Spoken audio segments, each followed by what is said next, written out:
Welcome to the Deep Dive. We've got sources covering, wow, 16 years of American politics. And our mission today is pretty straightforward. We're going to unpack the big swings in ideology across the Obama, Trump, and Biden years. Yeah, looking at how their very different visions played out, where they clashed, and, well, what sticks around today. It's a study in contrasts, definitely.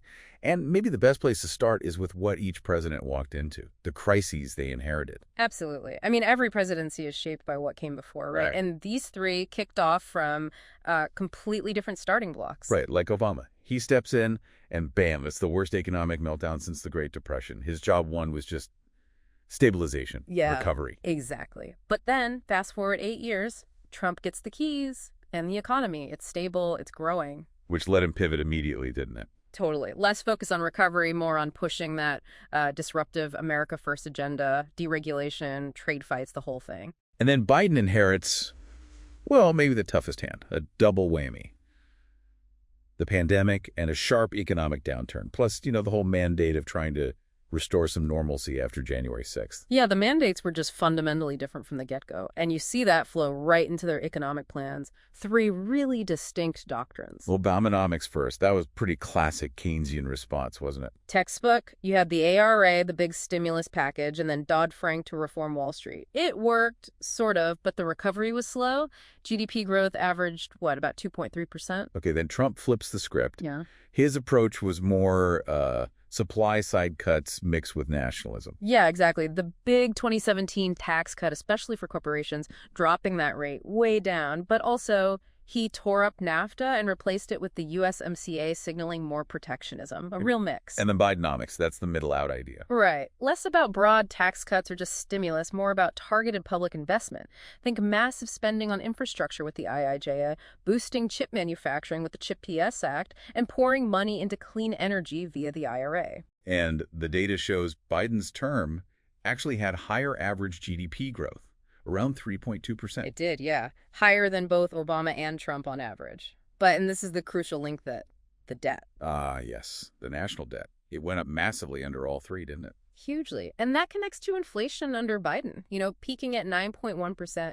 You really have to see that not just as a Biden thing, but maybe the end result of a long relay race. A relay race. How so? Well, think about the liquidity pumped in over the years. Obama's stimulus, Trump's tax cuts, then the massive COVID relief under both Trump and Biden, add in global supply shocks. It all sort of culminated. They were all handing off the baton in that debt race, you could say. That's a really interesting way to frame it. Okay, let's shift gears.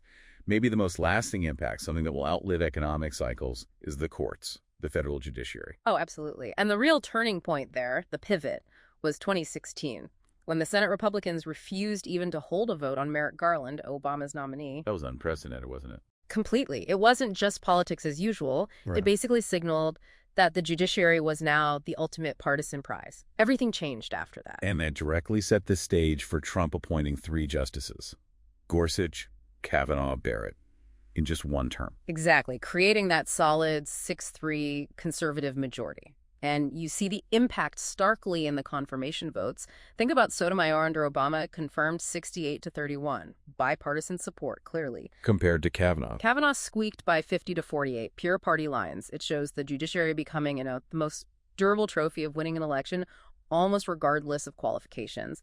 It's about political identity now. So we've tracked this massive economic oscillation and this fundamental reshaping of the judiciary. The core theme seems to be this chain reaction. Yeah, action and reaction. Obama's kind of pragmatic multilateralism gets wiped away by Trump's nationalist populism. Then Biden comes in trying to restore that older liberal institutional approach. Back and forth. And that volatility, that constant shifting. What does that do to America's standing in the world? Well, it creates huge uncertainty. Think about it from another country's perspective. The U.S. signs a big international deal under Obama. Trump rips it up. Biden tries to rejoin or renegotiate. The message is unpredictability. Exactly. Total unpredictability. So what do allies and adversaries do? They start hedging their bets. They can't rely on American leadership or agreements sticking around long term. So they plan for a future where the U.S. isn't a stable partner. Precisely. They start thinking, any deal we make with this administration could be gone in 4 years. And that makes long-term strategy, long-term alliances with the U.S. much, much trickier.